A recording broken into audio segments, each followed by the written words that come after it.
കേരള തീരത്ത് മറിഞ്ഞ MSC Elsa 3 ചരക്ക് കപ്പലിലുണ്ടായിരുന്ന കണ്ടെയ്നറുകൾ കേരള തീരത്തേക്ക്. കൊല്ലം തീരത്തേക്കാണ് കൂടുതൽ കണ്ടെയ്നറുകൾ എത്തിയത്. 13 കണ്ടെയ്നറുകളാണ് കൊല്ലം തീരത്ത് അടിഞ്ഞത്. ആലപ്പുഴ തോട്ടപ്പള്ളിക്ക് പടിഞ്ഞാറ് മറിഞ്ഞ MSC എൽസ 3 ചരക്ക് കപ്പലിലുണ്ടായിരുന്ന കണ്ടെയ്നറുകൾ കേരള തീരത്തേക്ക് അടുക്കുകയാണ്. കൊല്ലം തീരത്തേക്കാണ് കൂടുതൽ കണ്ടെയ്നറുകൾ എത്തിക്കൊണ്ടിരിക്കുന്നത്. നീണ്ടകര, ശക്തികുളങ്ങര ഭാഗങ്ങളിലായി 13 കണ്ടെയ്നറുകൾ ഇതിനകം ഒഴുകിയെത്തി. നീണ്ടകര പരിമണം ക്ഷേത്രത്തിന് എതിർവശത്ത് 2ഉം പരിമണത്തെ ഹോട്ടലിന് പിന്നിൽ 3ഉം നീണ്ടകര ഹാർബറിന് സമീപം 5ഉം കരിത്തിറ ഭാഗത്ത് 1ഉം ശക്തികുളങ്ങര മദാമത്തോപ്പ് ഭാഗത്ത് 1ഉം കണ്ടെയ്നറുകളാണ് ഒഴുകിയെത്തിയത്. കരിത്തുറ ഭാഗത്ത് കണ്ട കണ്ടെയ്നർ തീരം തൊട്ടിട്ടില്ല. ഞായറാഴ്ച രാത്രി ചെറിയജീക്കൽ തീരത്ത് ഒരു കണ്ടെയ്നർ എത്തിയിരുന്നു.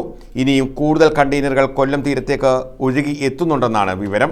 ഒരു 6 മണിയായപ്പോൾ പണിയാത്ത വന്നപ്പോഴാണ് 3 വഴി ഇങ്ങനെ തെക്കോട്ട് ഒരെണ്ണം നമ്മുടെ കടൽ തീരം എന്ന ഹോട്ടലിലെ പടിഞ്ഞാറത്തിലായിരുന്നു, 2 തെക്കോട്ട് വഴി പോയായിരുന്നു.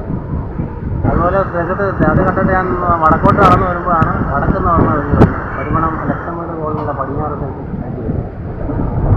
അപ്പോൾ കടലിൽ കൂടെ ഒക്കെ ഒഴുകി തെക്കോട്ട് പോകുന്നുണ്ട്. നമുക്ക് കരക്കിട്ടാൻ കാണാം.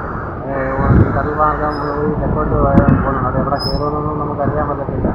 കടലിൻ്റെ ഒഴുക്കനുസരിച്ചും ഇതിൻ്റെ കടലിൻ്റെ വെള്ളത്തിൻ്റെ നീരൊഴുക്കനുസരിച്ചായിരിക്കും കയറുന്നത്. 10 മൈലിലൊക്കെ കയറിയിട്ടുണ്ടെന്ന് പറയുന്നു. സംഭവം ഇത് കരക്കടിഞ്ഞ് ഡോറൊക്കെ തുറന്നെങ്കിൽ ഇതിനകത്ത് ഒന്നും ഉണ്ടെന്നുള്ള നമുക്ക് വ്യക്തമാവുന്നില്ല. പിന്നെ മറ്റു ഉദ്യോഗസ്ഥരൊക്കെ വന്ന് അതിനകത്ത് ടച്ച് ചെയ്യരുത്, അതിനടുത്തൊന്നും പോകരുതെന്നൊക്കെ പറഞ്ഞു. ഞങ്ങളുടെ പരമാവധിയെന്നാണ് ഇത് കാണുന്നത്. കണ്ടെയ്നറുകളെല്ലാം മത്സ്യത്തൊഴിലാളികളുടെ സഹായത്തോടെ പോലീസും അഗ്നിരക്ഷാസേനയും ചേർന്ന് കയറുകൊണ്ട് ബന്ധിച്ചുകൊണ്ടിരിക്കുകയാണ്. കണ്ടെയ്നറുകൾ ഏറ്റെടുക്കുന്നതിന് കസ്റ്റംസ് അധികൃതരും എത്തും.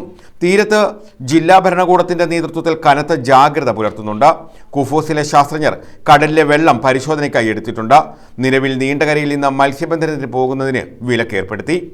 ന്യൂസ് ബ്യൂറോ, കൊല്ലം.